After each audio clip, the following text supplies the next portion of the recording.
This is the story of a group of friends. I took it to my friend Kevin at like 2 a.m. I called him up at home. He's like, oh, let's do it. I said, we gotta make a game console. Of course, Seamus walks in with this whole plan. Boom, here's the Xbox plan. So it's like, great. Boy, I remember thinking, what have we gotten ourselves into? Who took on the leader in a billion-dollar industry. So we're sitting in a room with Bill Gates and Steve Ballmer, and Steve Ballmer is saying, you're gonna lose all our money! Wow, we better get this right, otherwise it could potentially really screw up the industry. Xbox was the sexiest thing any Microsoft employee had ever heard of ever at the company. They all wanted to work on it. This is it. We're not looking back.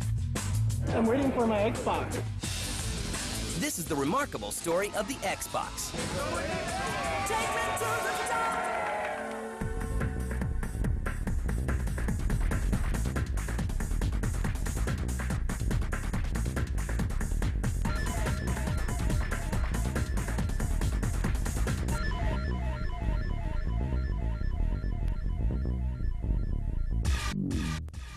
The Xbox begins with the driving force behind it, Seamus Blackley. Seamus grows up in New Mexico and early on develops an interest in the world of gaming. I can remember very distinctly the feeling of playing my Atari 2600 and not really wanting to finish the games or to play them so much, but really wanting to take that excitement I felt and like write my own games. And when I got my Apple, my mom likes to tell a story. When they gave me the Apple II for Christmas, I stayed up for 72 hours straight. The moment they gave it to me, it was plugged into the TV. I actually fell asleep like on it the first night because I was so desperate to write a game.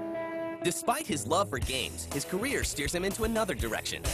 I was working as a physicist, and I was doing high-energy physics. And there was this giant particle accelerator that was going to be built in Texas called the Superconducting Supercollider in Waxahachie, Texas. And that was my future, and everybody else's future who was doing experimental high-energy physics in the U.S. at that time. That was what it was about, for the most part. And it got canceled. It got canceled by Congress. With no job on the horizon, Seamus applies for a job posting on campus. It was Looking Glass Technologies. They needed somebody to rewrite a car physics model for a car and driver game they were working on. And so I went over there and met all the guys working on Ultima Underworld and met Lerner, an idol of mine, was Flight Simulator in days past.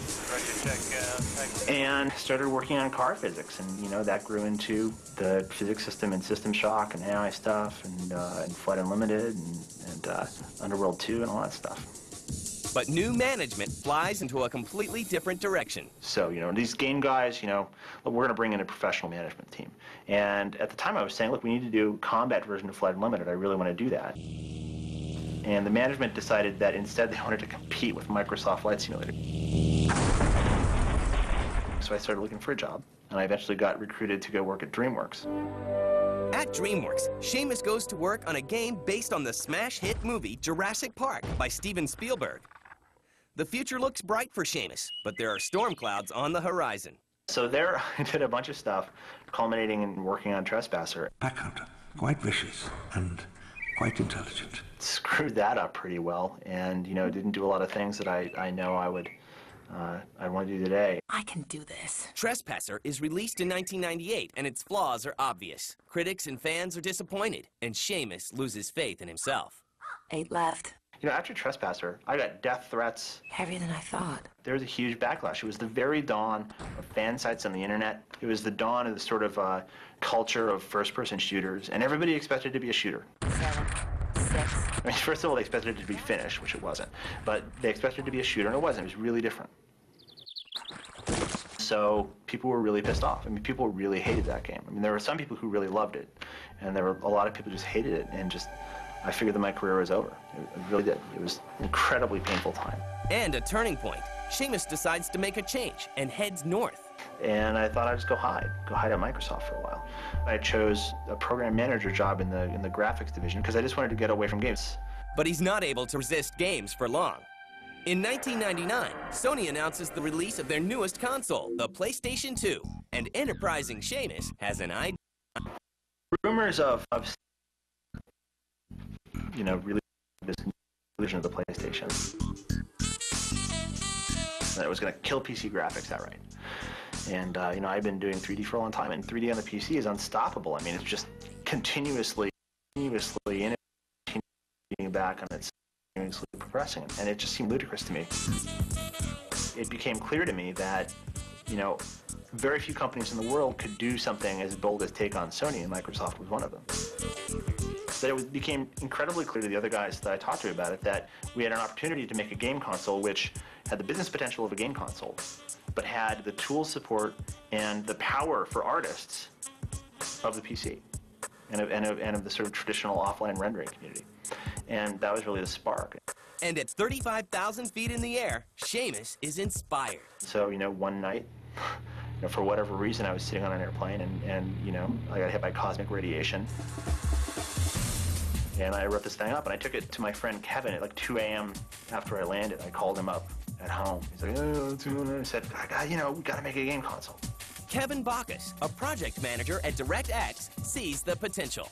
Initially, there were really 4 of us working on Xbox. Seamus, myself, Otto Burkus, who ran the graphics development for DirectX, and Ted Hasse, who was my boss, who was in charge of evangelism for DirectX. We obviously went and talked to Ed Fries extensively about what his thoughts would be. Ed Fries, the man in charge of the games division at Microsoft, is immediately impressed.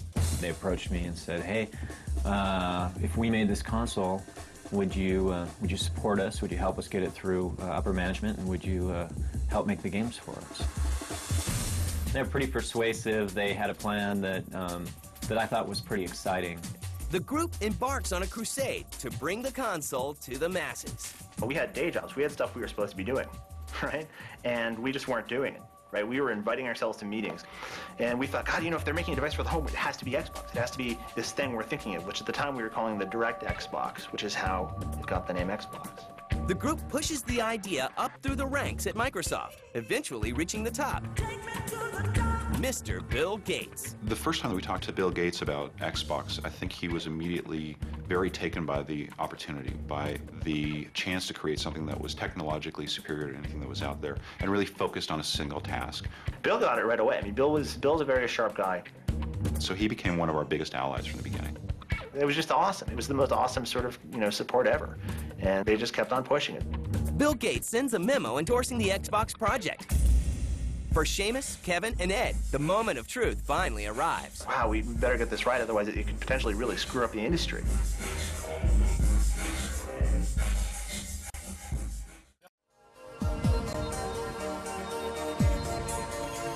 By 1999, the Xbox is a legitimate project. Software giant Microsoft assembles a team to oversee key elements of the Xbox production. Jay Aller came on board to run the development efforts to create the operating system for the device, all the development tools, that sort of thing. And he brought on board a number of people in key positions to kind of round out that group. It was still just an internal project at Microsoft that wasn't something that had been officially announced. It was still very much under wraps because they themselves weren't sure they were going to do it. But the very fact that Microsoft was considering coming into the games console market was a big deal. It could potentially be a bad thing if Microsoft decides they're going to launch like basically a home PC, enter a game console and put a bunch of PC games on it or something like that, which to those guys who are very smart guys at Microsoft but don't have a lot of context in the game business could well have happened. And so we felt a lot of responsibility to be sure that wouldn't happen. And the response from the gaming community is encouraging. When we went out to publishers and developers is that we've been kind of secretly meeting with all these guys for months and months and months, refining the idea. You know, what do you guys think about this? Oh, that's a crazy idea. What do you think about that? Oh, that's great. As push comes to shove, Gates makes a historical decision. It was a meeting where Valentine's Day was a month before GDC, and it was a point at which we're going to announce it at GDC or we're going to cancel this project because we're not going to be ready in time. It was just the final time. It's like, look, you know, you have to say go or no go now. Starting up a console and spending billions of dollars to enter a new market is a difficult undertaking for any company, even a company the size of Microsoft. So we come into this meeting. It's scheduled to run from 4 to 6 o'clock on Valentine's Day. And Bill is just like immediately on the attack. But what do you mean it won't run Windows? Oh, did we forget to tell you that part? And you find yourself sitting in a room with Bill Gates and Steve Ballmer, and Steve Ballmer is right here, like, you know, the sweat's in his forehead saying, you know, you're gonna lose all our money! And we all have dinner reservations, and we we're in big trouble because it's Valentine's Day and we're not home and the time is going by. And then in the last 5 minutes, the meeting just like turned around like 180 degrees. And you know, I don't know if Bill and Steve had this planned the whole time. And all of a sudden, they're all looking around at each other. We gotta do this, we gotta do this. You know, they're all getting excited, which is fun to be part of.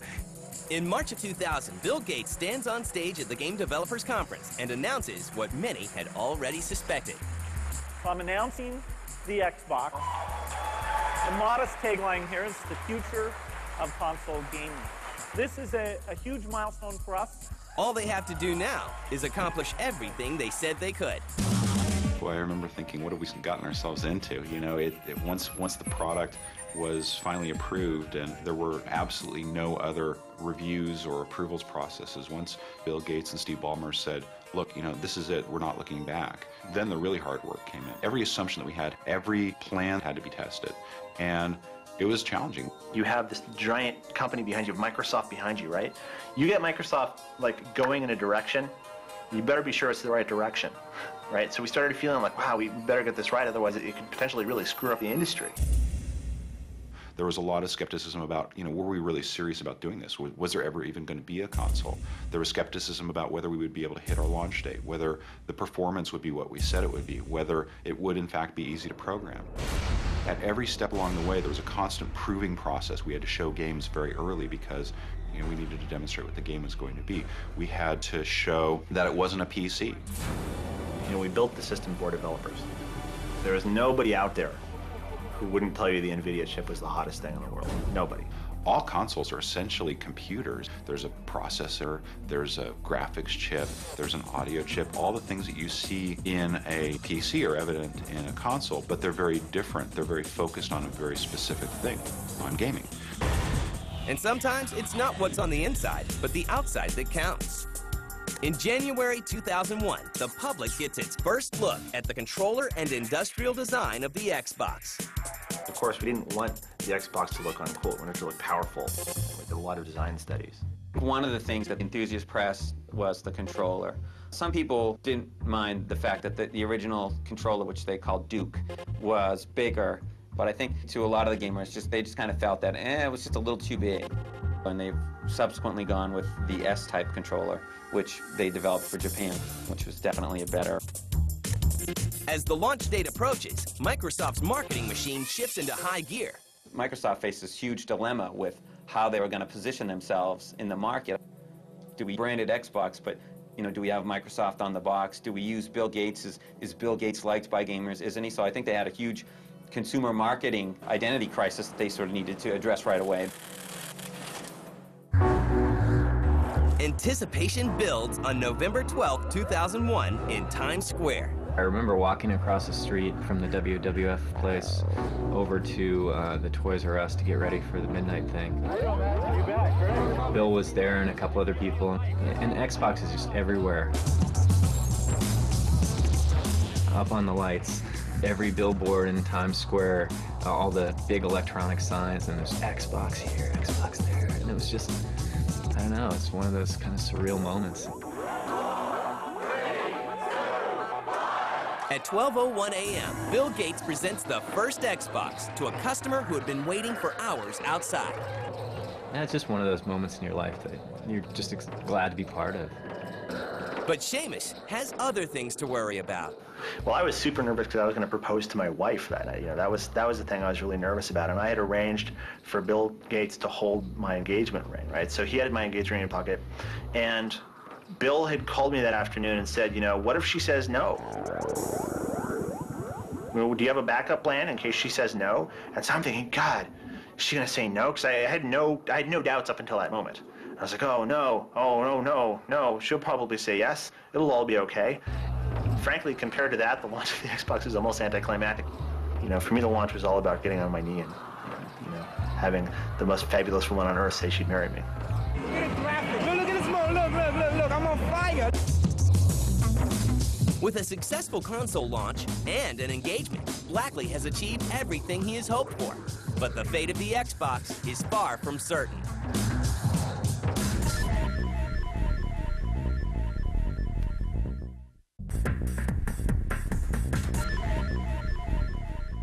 This is an Xbox!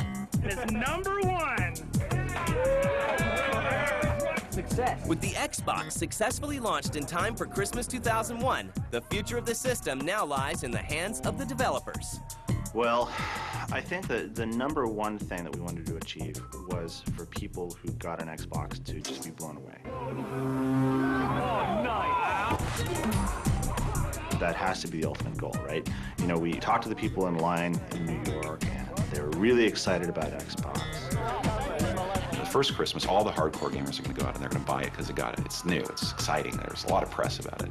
They got to see if it really lives up to the hype. But you don't take it home and like open it up and have it. And that actually happened with a couple of other console launches, right? People got excited with the technology. You take it home, and of course, technology isn't enough, right? It goes on and makes the boot noise, and then you put in a game that's not so great, and you're like, whoa, they went $300. Oh, that was awesome. They have to feel incredibly happy about it. The thing sold out everywhere, and it was just, you know, a giant success. The real question on any console is how it does in the subsequent years, you know, especially the second Christmas. That's really important. That's when, to some extent, the real battle happens. Because everybody has a lot of units out there, a lot of consoles, you know, and the generation of games that come out into that installed base appear. So what happens in the later years is really kind of dependent on the quality of the games. That is something that's, you know, just a very magical and very difficult thing to predict in advance. And then it's a real creative contest, right? Then it's not about the specs of the hardware. It's not about how cool your TV campaign is, you know. It's not about any of those things. It's about which games you have and are your fans happy or not. So I would argue the real worker is then. If you got a great game and it's only available on Xbox and it's the thing that everybody's excited about, then they're going to go out and buy Xboxes. Microsoft's development team, Bungie, provides the must-have game for the season. Halo was awesome. We're not gonna make it. We'll make it. Pull up! Pull up!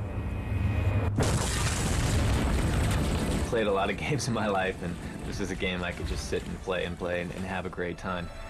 So I really felt pretty confident that we were going to be able to come out and really surprise people.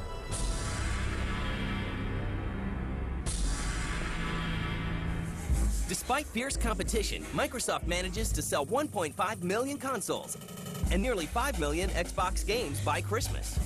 Developers take advantage of the console's hardware abilities to create distinct and innovative games.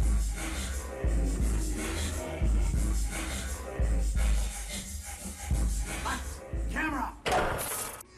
No! That means turn on the lights, idiot! I'd have to say that right now my favorite game is a game from Microsoft Studios that just came out called Kung Fu Chaos! It's a fighting game, but it's kind of a party game. And to see that kind of work and craftsmanship going to a game produced for something that kind of we had an idea about, you know, 4 years ago, it's just, you know, astounding. In the fall of 2002, Xbox Live is launched. We've been cooking this thing up from the get-go. 3 years ago when we conceived of Xbox, we wanted to bring it online. You know, online gaming is going to be the big next step in video gaming. And a celebrity event is held. These are always really fun parties. Bring it on! Yeah. I'm excited. It's so exciting and it really improves the hand-eye coordination. That's awesome. It's awesome. Super fun. Great games. Realistic. I think that's off the chain. Yeah, I love this stuff. Gift bag.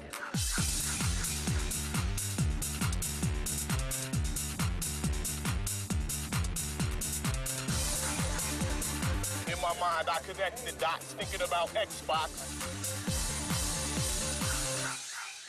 Even as the Xbox continues to succeed, preparations are made for a new system. Go for it! We're deep in planning right now for the next version of Xbox. Is this guy serious? I actually probably spend more time right now when I'm in the office. I probably spend more time right now on Xbox 2 than I spend on Xbox One, if you can believe that. Whatever. And part of that is because we got to do it right this time. Right. We want to have enough time to make sure that we're not like just insane at the end. And that we have the content portfolio really planned out, and we have the games lined up, and that we have this machine that's not only going to be successful in the US, but can be successful everywhere in the world, and that's what's going on. Although Kevin and Seamus have left to start their own development company, just taking a look back is sometimes the greatest reward. It was a mixture because on the one hand, it was really, really hard. But on the other hand, I mean, it was probably the best time I've ever had in my life because we were out doing what we wanted to do. I mean, you know, very few times do you get the opportunity to actually see kind of your, you know, a dream that you had come together, and so many people come together to make it happen. Like looking back to, you know, 1999, it's just unbelievable. I went to Tokyo Game Show and there are giant Xbox banners everywhere, right? It's unbelievable. And you think back to 1999, think back to me and Kevin and Otto and Ted, these four guys like sitting in a room eating jelly beans, you know? Ah, come on, that's a wild ride. That's a really amazing thing.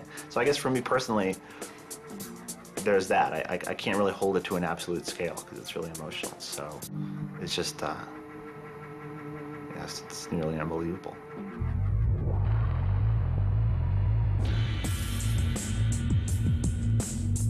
Xbox is the next generation of video gaming. It's the only controller I've ever touched that actually like molds to your hand. Dead or alive, dead or alive. Yeah, That's that looks the pretty game. cool.